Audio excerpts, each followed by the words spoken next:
Hi, boys and girls of Millbank. I thought I'd start reading you quite a long story in parts by Philip Pullman called The Firework-Maker's Daughter. A great story. I hope you enjoy this.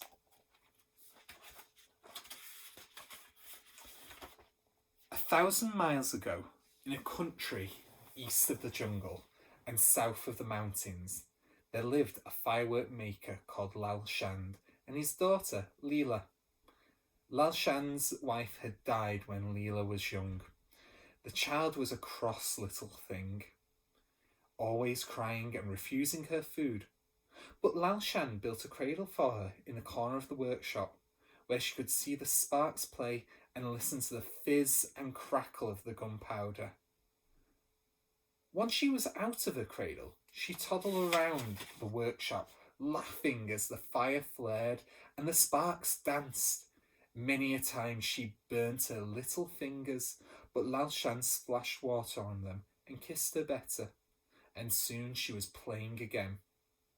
When she was old enough to learn, her father began to teach her the art of making fireworks. She began with little crackle dragons, 6 on a string. Then she learned how to make leaping monkeys, golden sneezes, and javelites. Soon she was making all the simple fireworks and thinking about more complicated ones. One day she said, "Father, if I put some flowers of salt in a javelite instead of cloud powder, what would happen?" "Try it and see," he said. So she did. Instead of burning with a steady green glimmer, it sprayed out wicked little sparks, each of which turned a somersault before going out. "Not bad, Leela," said Lal Shand. "What are you going to call it?"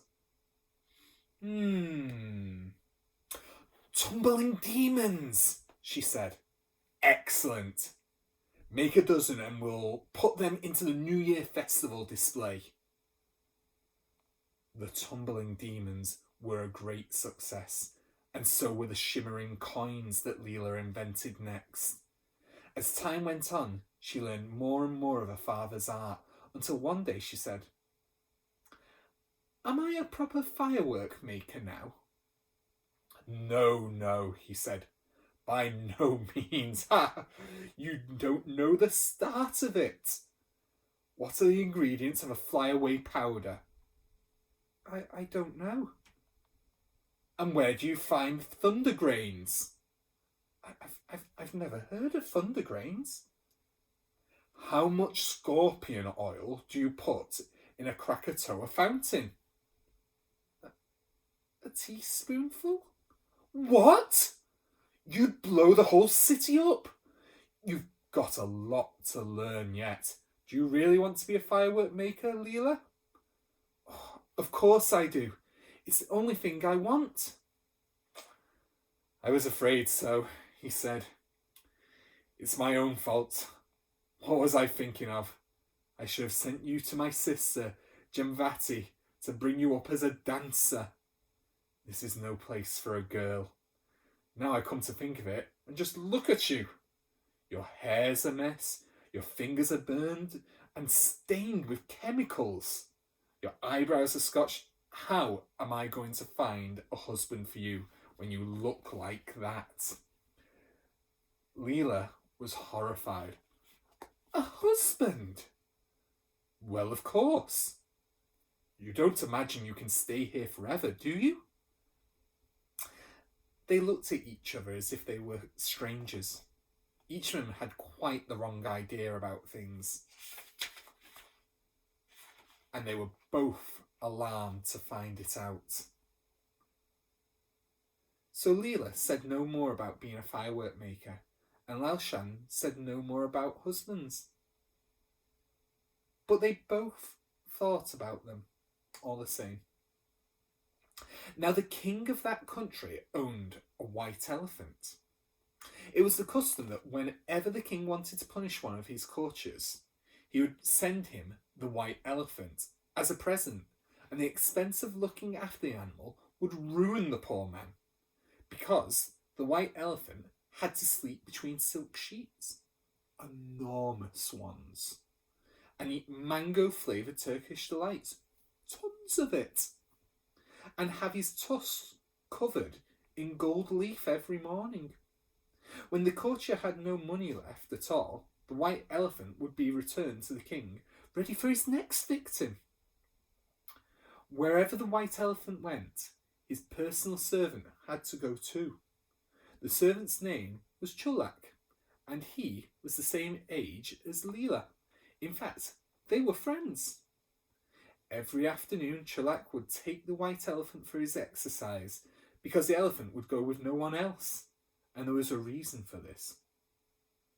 Chulak was the only person, besides Leela, who knew that the elephant could talk. One day, Leela went to visit Chulak and the white elephant. She arrived at the elephant house in time to hear the elephant master losing his temper. "You horrible boy," he roared. "You've done it again, haven't you?" "Done what?" said Chulak innocently. "Look," said the elephant master, pointing with a quivering finger at the white elephant's snowy flanks. Written all over his side in charcoal and paint were dozens of slogans. "Eat at the Golden Lantern," "Bangkok Wanderers for the Cup," "Star of India Tandoori House." And right at the very top of the white elephant's back, in great big letters, "Chang loves Lotus Blossom, true, XXX. "Every day this elephant comes home with graffiti all over him," shouted the elephant master. "Why don't you stop people doing it?" "I can't understand how it happens, master," said Chulak. "Mind you, the traffic's awful. I've got to watch those rickshaw drivers like a hawk. I can't look out for graffiti artists as well. They just slap it up and run." "But Chang loves Lotus Blossom, true, must have taken a good 10 minutes on a stepladder." "Yes, it's a mystery to me, master." "Shall I clean it off?" "All of it. There's a job coming in a day or two. I want the animal clean." And the elephant master stormed off, leaving Chulak and Leela with the elephant. "Hello, Hamlet," said Leela. "Hello, Leela," said the elephant. "Look what the obnoxious brat has reduced me to. A walking billboard." "Stop fussing," said Chulak. "Look, we've got 18 rupees already, and 10 annas from the Tandoori house. And Chang gave me a whole rupee for letting him write that on the top. We're nearly there, Hamlet." "The shame," said Hamlet, shaking his great head. "You mean you charge people money to write on him?" said Leela. "Of course," said Chulak. "It's dead lucky to write your name on a white elephant. When we've got enough, we're going to run away. Trouble is, he's in love with a lady elephant in the zoo. You ought to see him blush when we go past, like a ton of strawberry ice cream." "She's called Frangipan," said Hamlet, mournfully. "But she won't even look at me. And now there's another job coming up, another poor man to bankrupt. Oh, I hate Turkish lights. Oh, I detest silk sheets. And I loathe gold leaf on my tusks. I wish I was a normal, dull, grey elephant." "No, you don't," said Chulak. "We've got plans, Hamlet, remember? I'm teaching him to sing, Leela. We'll change his name to Luciano Elefante, and the world will be our oyster." "But why are you looking so sad, Leela?" said Hamlet, as Chulak began to scrub him down. "My father won't tell me the final secret of firework making," said Leela. "I've learnt all there is to know about flyaway powder and thunder grains and scorpion oil and spark repellent and glimmer juice and salts of shadow. But there's something else I need to know, and he won't tell me."